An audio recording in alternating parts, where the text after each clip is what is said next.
The American people were just focused on, the ideas that he was spewing. And it wasn't even just ideas. It was just, stating the obvious and pointing out a lot of things that Democrats may have been ignoring, like the border, like the economy. He said it himself, man, we won on one word: groceries. That was from my conversation with Charlamagne tha God for this week's episode of the Best People podcast. Donald Trump won on one word: the groceries. Economic anxiety catapulted Donald Trump back to the White House because, as our next guest says, the money matters. The new polling out today shows that Donald Trump has done little to address the very thing that won him the presidency a second time. According to AP NORC polling, 54% of Americans say that grocery costs are a major source of stress. That stress that voters are feeling does not appear to be Donald Trump's priority, as we just discussed. And Senator Elizabeth Warren points out, quote, "Oh, you're trying to say the cost of living is skyrocketing? Donald Trump can't hear you over the sound of bulldozers demolishing a wing of the White House to build a new grand ballroom." Joining me at the table, actor, musician, Michigander, my friend Jeff Daniels. Thank you. Thanks for being here. Thanks for having me. How's it feel out there? I feel like that's always my question on and off TV. I think the No Kings protest, aside from the 8 million plus people that actually did, brought attention to what's going on. To the people who have checked out, who just can't deal with it. It's too much every day. I talk about when we did Newsroom, the Aaron Sorkin show. If we were to be still doing that now, we couldn't keep up. And even today, there's this, that, the other thing that the White House and this administration is doing, and people just go, ah. But I think that those who voted for him because they didn't want Kamala Harris or don't like Democrats, never voted for Democrats ever, are paying attention if things cost more. And that was one of the things he promised, like any president promised. I'm going to lower prices. Well, if he does, great. He's a hero come the midterms. But if he doesn't, they're going to notice that. And it's not the people on the right who are going to stay with him, but it's the people who went with him because he promised that he'd make their lives better. And if they aren't better, he'll be, and the Congress and the Republicans in Congress will be like any other political party that didn't deliver. It's interesting. We've talked a lot about decency and the lack of decency coming from the guy in the Oval Office. And I think what has been explained over the last 9 years is that a lot of voters were willing to sacrifice decency and norms and traditions because they felt a little bit better about their economy. Either they thought his wealth was contagious, or they just thought because he was so wealthy, or they perceived him to be wealthy and successful, that he could scale that. When that goes away, I mean, there's a story in the New York Times today about record number of people defaulting on their car loans. Most people need their car to go to work. There's a housing crisis in this country. Groceries are more expensive, not less expensive. And you see windows into even Donald Trump talking about the price of beef. I mean, that is real. That is undeniable. And that is getting worse. Do you think decency remains a luxury for people? Or do you think decency comes into focus when they realize that he hasn't made their economies better?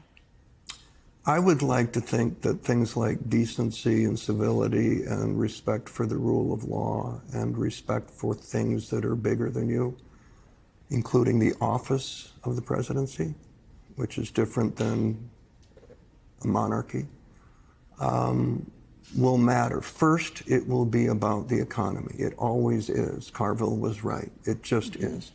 And that's okay. But I think then people will start to go, well, maybe it wasn't worth it. And by the way, do we really have to treat people like that? The meme that he had where he was flying with the crown and the, spewing or excrement all over the people down below. The country, America. Yeah, he tried it. Would Lincoln have done that?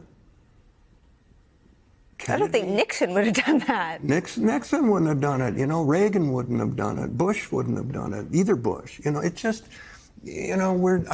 I think people in the Midwest, where I am, still have this, we value our decency and our civility and You know, we don't get taken with whatever goes on the coasts. You know, we got a chip on our shoulder about that. And I think it matters. It may not matter right away when you're voting, but down the road, if he doesn't deliver on the economy like he promised he would, then that stuff will start to add up, and they'll get tired of it, and they'll vote for change, which is what they always do. You know, change is always, we're always changing. I was thinking about, you know, when I was growing up, and I started listening to Led Zeppelin, and my dad was going, "What the hell is that?" You know, I mean, it changes. Every generation changes things, and we're in a place now where they want to change it back to whatever that was. And I don't think people are as afraid of change. And we'll find out at midterms, but I don't think they're afraid of change. I think they wanted things to get solved, you know, economically, but I think when it comes to decency and civility and respect for the rule of law, which governs all of us, whether we're left or right, will matter again. You played Jim Comey, and Jim Comey, I think, is the first political prosecution. Donald Trump had him indicted via social media post. Pam, hurry up and do it. I think they went through 2, 3, 4 people from an office that fled because the facts weren't there, but they found somebody. They found their gal, and Lindsay Halligan.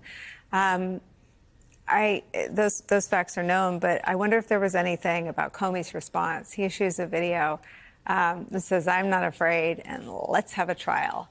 It seemed like it seemed like a line that you could deliver as Comey. It seemed like a very Comey response. I wonder if you have as much confidence as he does that the rule of law will keep him safe from political prosecution.